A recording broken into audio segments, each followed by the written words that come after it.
Wastewater Management in Urban and Industrial Areas. Lesson 3. Environmental Policies for Wastewater Management. In order for human to continue residential life and economic activities, wastewater generation is inevitable. Part of wastewater emission to ecosystem is purified by auto-purification of the ecosystem. But if it excesses the capacity of the system, it causes water quality and environmental pollution. In perspective of human survival and ecosystem existence, it could act as a serious threat. So, efforts to manage wastewater efficiently are needed, such as national establishment and enforcement of environmental policies related to wastewater. We will look into related issues through this course. First, we will look into various water pollution prevention environmental policies of the nations, and with principles, pros and cons of these environmental policies, we will get to know the management of optimal wastewater emission adjustment. Through this course, you will be able to explain types of wastewater management environmental policy, principles of command and control with its pros and cons, and emission charge system and subsidy system. 1. Types of wastewater management environmental policy. Pollution damage and abatement cost. Do you remember? No. Socially determining optimal wastewater emission or wastewater abatement, basics of environmental policy is established. So it is very important that we take a look at these concepts again. Total damage to human and ecosystem caused by water quality pollution due to wastewater is pollution damage. Converting it to monetary units, it is defined as the damage function. On damage function, total damage of wastewater emission or pollution at certain level, and additional damage when wastewater emission or pollution is increased by 1 unit is marginal damage. When wastewater discharging house, farmhouse, or factory should follow the environmental policy and regulation, they reduce wastewater emission. The amount of wastewater reduced is called the abatement. Furthermore, cost to reduce wastewater emission is abatement cost. Total cost used for abatement is total abatement cost, and additional cost when wastewater emission is reduced by 1 unit is marginal abatement cost. Do you remember now? Socially optimal wastewater is derived from relationship between marginal abatement cost and marginal damage. As it is shown in the screen, generally, when emission increases, marginal damage increases, and when emission decreases, marginal abatement cost increases. Let emission as E and set it on horizontal axis, and corresponding pollution damage and abatement cost on vertical axis. As emission E increases, marginal damage shows a positive relation, and marginal abatement cost shows a negative relation. Socially optimal wastewater emission is derived in point where marginal abatement cost curve and marginal damage curve crosses, which is E star. This is the point where sum of area below marginal damage curve, which is total damage, and total abatement cost is minimized. Reducing wastewater emission means increasing the wastewater abatement. So emission, which is the horizontal axis of the graph, could be converted to abatement. Setting abatement as A and vertical axis as price, marginal abatement cost and marginal benefit are distributed as in the screen. As wastewater abatement increases, which means that wastewater emission is decreasing, marginal abatement cost shows positive relation and marginal benefit shows negative relation. Like deriving optimal wastewater emission, optimal wastewater abatement is derived at point A star, where marginal abatement cost and marginal benefit crosses. Environmental policy could be defined as a policy established by central or local government to reduce environmental pollution damage. In establishing environmental policy, various economic entities' position related to pollution should be considered. In other words, not sticking to one position. In a situation when water quality pollution is serious due to wastewater emission, let's consider a circumstance with extreme environmental policy that only aims at environmental conservation. Is restricting people from using restroom or shutting down factory possible? Of course, the answer is no. So, establishment and execution wastewater management environmental policy should consider both cost aspect and benefit aspect. It is important to promote environmental policies so that socially optimal wastewater emission or wastewater abatement are derived. What are the types of environmental policies? Wastewater emission source and individual victim affected by water quality pollution could reach private negotiation so that regulation of wastewater emission could be made. If either emission source or the victim wants to decrease the wastewater emission, certain amount of money could be paid per unit so that negotiation could be made to make benefit both ways. And optimal emission or optimal abatement is made. But these private negotiations should have clear emission source for clear responsibility for the damage, and low number of emission source and victims are needed for low transaction costs. If these conditions are not met, the victim sues the emission source and hands the case to the court, the judicial body. Once the case is received, the judicial body will recognize the rights of either the victim or the emission source in wastewater emission and decide whether to allow wastewater emission range or determine relevant amount of compensation. Setting regulation with damage compensation verdict is called judicial regulation. Disputes between the victims and the emission source can be settled through judicial bodies, but institutional and administrative regulation could also be made. Wastewater emission management differs from judicial regulation and called institutional and administrative regulation. To sum it up, wastewater management environmental policy could be separated into judicial regulation and institutional or administrative regulation. And institutional and administrative regulation could be separated by existence of economic incentives to command and control and emission charge subsidy. Wait a second. Let's take a look at economic incentives. It means monetary compensation or punishment. For example, if the pollution source decreases emission or increase abatement, it is compensated by certain value of money. If the pollution source increases wastewater emission, it is punished by paying certain value of money. Environmental policy that leads to follow regulations without economic incentives is command and control. Environmental policies that regulate wastewater emission with economic incentives are emission charge or subsidy. Emission charge charges certain value of money for wastewater emission and compensates certain value of money for wastewater reduction.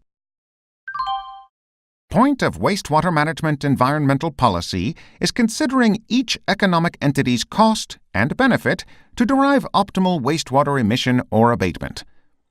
But it is not always possible to achieve socially optimal value because there is lack of information on environmental policy formulation and enforcement, and also a high policy enforcement cost. So not only socially optimal value, but consideration of various evaluation standard is also needed. What else should they be? As you can see in the word optimal, policy making for optimal wastewater emission is based on efficiency. That is, deciding emission to minimize the cost and to maximize the benefit. This is done by previous steps, founding crossing point of marginal damage and marginal abatement cost. But when establishing policy based on efficiency, one assumption should be made that government should have full understanding of marginal damage and marginal abatement cost. But it is difficult to estimate the monetary value of water pollution due to wastewater emission, so it is unable to induce optimal wastewater emission based on efficiency. Let's consider an oil spill due to oil tanker sink in some region. First, we could calculate damage of coastal, farm, tour operator, and fishermen directly. But considering indirect damage by inland river pollution or destruction of coastal ecosystem, it would be very difficult to calculate indirect amount of damage. In such case, cost-effectiveness could be considered as a standard. Cost-effectiveness is used when government has little information of water pollution damage function. In deriving the target abatement of wastewater, if policy could be formulated with lowest cost to achieve the goal, it is called effective. With fixed policy costs, if the policy reduces wastewater emission the most, it could also be called efficient. So, cost-effectiveness could not be the best efficient standard, but realistic and second-best standard. Other evaluation standards for environmental policies other than efficiency and cost-effectiveness are fairness, environmental technology development, monitoring and supervision cost, and flexibility. Should we take a look one by one? First, fairness is kind of moral judgment, such that how benefits of environmental policy could be fairly allocated to members of society. Let's say that mandatory installation of expensive purification system was forced to every house in order to reduce wastewater emission. Environmental policy may meet the efficient standard to derive optimal wastewater emission, but for the low-income level houses, compared to high-income level, should feel more burden. So, even same amount is paid, decrease of benefit is larger in low-income level houses. So process to establish policies to ensure that costs and benefits are distributed equitably among members of society. Second is, how well can environmental technology development can be promoted? When environmental technology development is made, marginal abatement cost decreases, and it could be inferred that it reduces cost to reduce wastewater emission. So if a policy can facilitate wastewater abatement technology, it could be considered better than the policy that's not.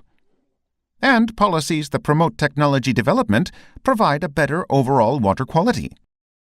Third is monitoring and supervision costs. All the emission source has a motive to violate the regulations decided by the government, so monitoring and supervision them costs. Considering how useful it is to encourage wastewater emission source to follow environmental policies should be considered in assessing the advantages and disadvantages of environmental policy. Last is flexibility.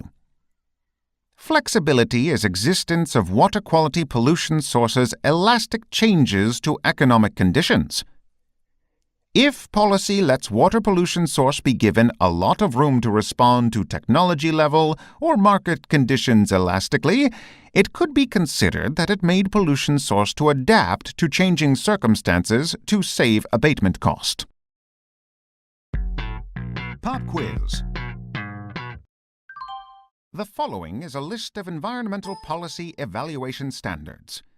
Match the items in the option box to the right place.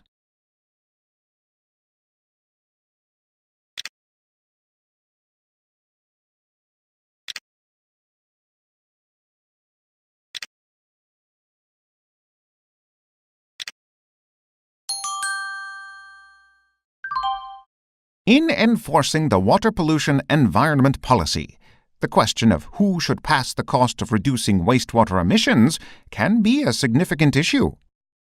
Let there be a polluter that produces water pollution and corresponding victim. So you can think of ways to grant rights to each to burden.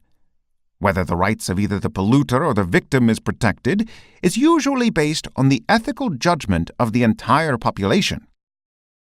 The polluter pays principle is to recognize the rights of the victim and to pay the perpetrator the expense.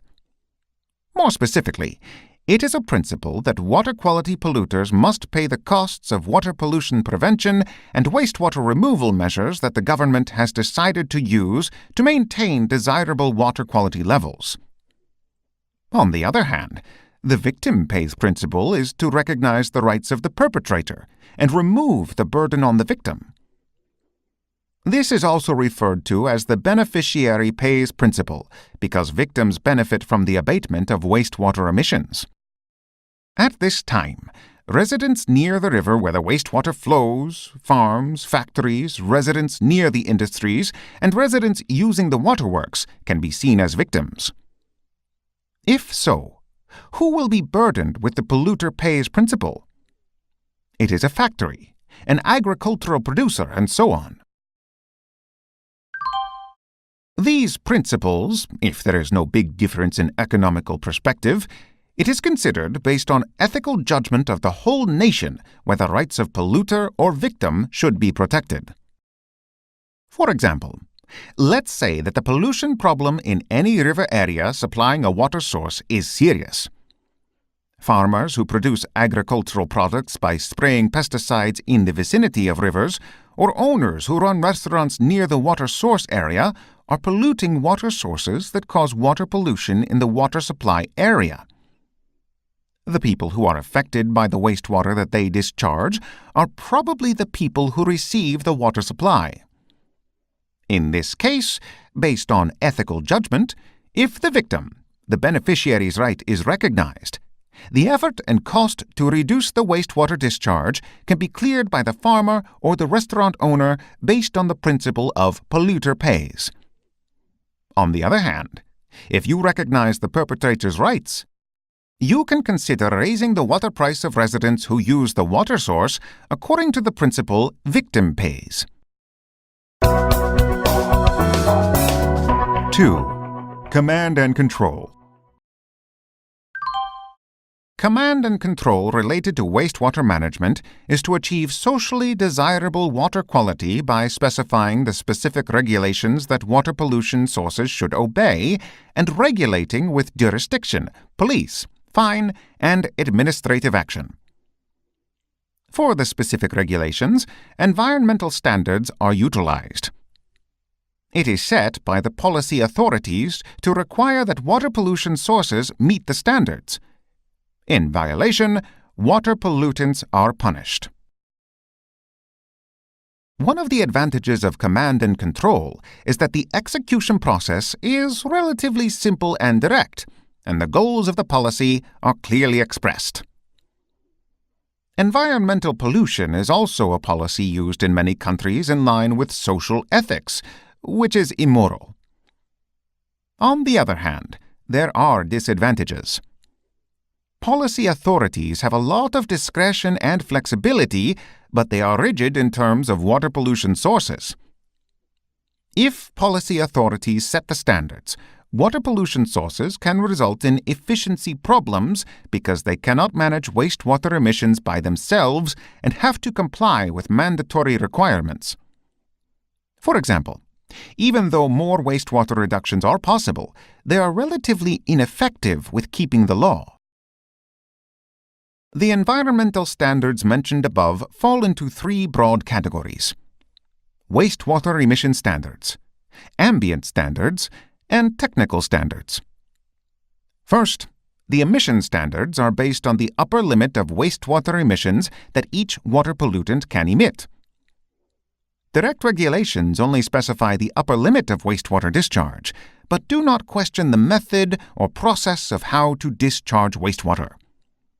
Therefore, each water pollution source is not responsible for the actual water pollution in the area where it is located, as long as it complies with the upper limit of wastewater discharge. Wastewater discharge measurement method usually uses the wastewater discharge rate. Ambient standard means upper limit of water pollutant mass accumulated in the environment. Upper limit of river BOD is one of the examples. Receptor site and management of water pollution measurement point is also done. Technology standard is regulation of technology and procedure of water pollution source. For example, a livestock farmer may have to install mandatory purification facilities with specific performance to treat wastewater from livestock manure. When emission standard is regulation of how much is the emission is, technology standard is regulation of how is emission done. Since even technology is regulated by the government, It is rather more rigid policy. Looking back at command and control, you see the term that says it must be compulsory, resulting in efficiency problems? This means that if uniform environmental standards are applied to all water pollution sources or areas, it is difficult to maintain efficiency in managing wastewater emissions. Let's try to explain easily through examples. Let's say that there are two areas where rivers flow. One is the urban area, where the rivers run across the city. The other is the rural area, where there are few private houses. If the policy authorities want to establish the same water quality pollution plan throughout the country and try to achieve this, the urban area is labeled U, the rural area is labeled R, and their marginal damages are designated MDU and MDR respectively. How do the marginal damages of the two regions appear? The water pollution damage caused by wastewater discharge in densely populated urban areas will be much larger than the damage in rural areas, which are rare in the private sector. So the graph on the screen shows that MDU is higher than MDR. When you apply what you have learned so far, how do you determine the optimal level of pollutant due to wastewater discharge? It was determined at the intersection where the marginal damage and the marginal abatement cost match. If this principle is followed, the optimal water pollution level in urban area is QU level, that the marginal abatement cost and MDU are the same, and that the optimal water pollution level in the rural area is equal to the MDR, each level is derived as QR. That is, even if the water pollution level is about the same as that of it is necessary that the pollution level standard in the urban area, which is the population density area, be higher.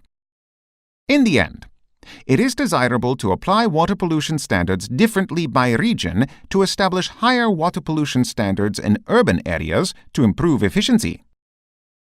However, in the case of command and control, the water pollution standard is not applied differently but is set to be the same due to equity issue and regulatory enforcement and operational difficulties.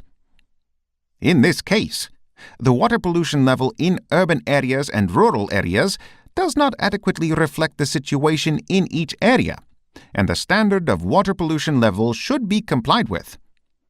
Therefore, wastewater discharge in each area will be controlled inefficiently.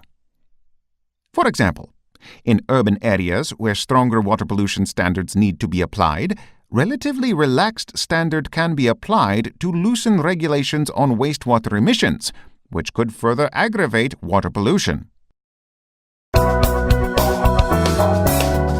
3. Emission charge system and subsidy system. An emission charge is a form of economic incentive provided by policy authorities to reduce water pollutants' wastewater emissions by themselves. Water pollution sources will determine their own wastewater emission and emission method and will pay to the government a certain amount of fee per unit for the amount of wastewater they emit. In this case, pollution source will try to find the most beneficial wastewater emissions and methods. The graph on the screen shows the principle of determining the emission. When the government collects a fee of $T per unit of wastewater emitted by a water pollutant, at what level does the water pollutant determine its wastewater emission? At their marginal abatement cost and charge per unit T at level matches. That is, the amount of wastewater discharged is decided at point which corresponds to the intersection where the marginal abatement cost coincides with T, which is ET level. What if emission is decided at level lower than ET? In this case, marginal abatement cost will be higher than fee per unit T.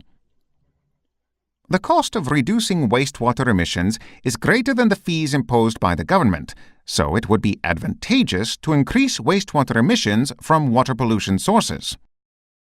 If emission is determined at level higher than ET, marginal abatement cost will be lower than fee per unit T. In other words, because the fee imposed by the government is higher, pollution sources will try to reduce the amount of wastewater discharge even with the abatement cost. Applying this principle, the emission charge system, unlike command and control, can achieve cost-effectiveness even if the government uniformly applies any charges to all water pollutants. Because all water polluters determine their wastewater emissions and abatements by matching their abatement cost to their own fees, therefore, the emission charge system is an environmental policy superior to command and control in terms of efficiency and cost-effectiveness. However, in reality, command and control is used more often due to cost burden of emission charge system. Command and control may require intermittent investigation of compliance with environmental standards such as wastewater emissions and water pollution. However, the emission charge system requires continuous investigation of the total wastewater discharge, and if the source of water pollution is not easily understood, the implementation itself may be difficult. The subsidy system grants water pollutants the right to discharge wastewater up to a specific level, and subsidies if the pollutant abandons some of their rights. If the emission charge system is based on the polluter pays principle and does not recognize the right to pollute the water quality of the pollutant source, the subsidy system is close to the victim pays principle. The presented graph shows the principle of subsidy. The policy authority gives the upper limit of the wastewater emission for water pollutant and is marked as E0. And water pollution sources can freely discharge wastewater within the upper limit. If the wastewater emission is less than the upper limit, the government pays a certain amount of subsidy per unit for the difference to the water polluter. In other words, about the amount of wastewater reduction, OA subsidy is paid per unit. What will be the optimal wastewater emission for the polluter? It will be the point where marginal abatement cost and marginal damage meet. In other words, where marginal abatement cost and marginal damage are the same, E* will be socially optimal wastewater emission. When emission is larger than E*, subsidy by reducing wastewater emission by 1 unit, OA will be larger than marginal abatement cost, so polluter will reduce emission. In contrast, when emission is lower than E*, subsidy by reducing wastewater emission by 1 unit, OA will be smaller than marginal abatement cost, so polluter will increase emission. In sum, setting a subsidy to the level at which socially optimal wastewater emissions are achieved suggests that it is possible to achieve efficiency similar to the emission charge system. But in management cost perspective, it is inferior to command and control, since determination of marginal abatement and marginal damage is difficult and cost-consuming.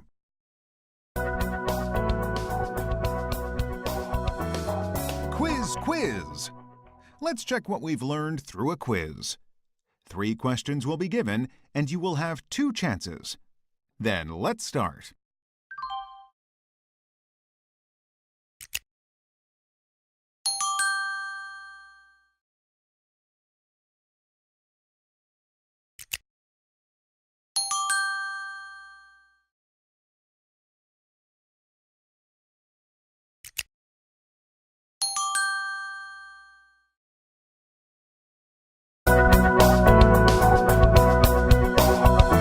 Summary. Let's review and summarize what we've learned so far.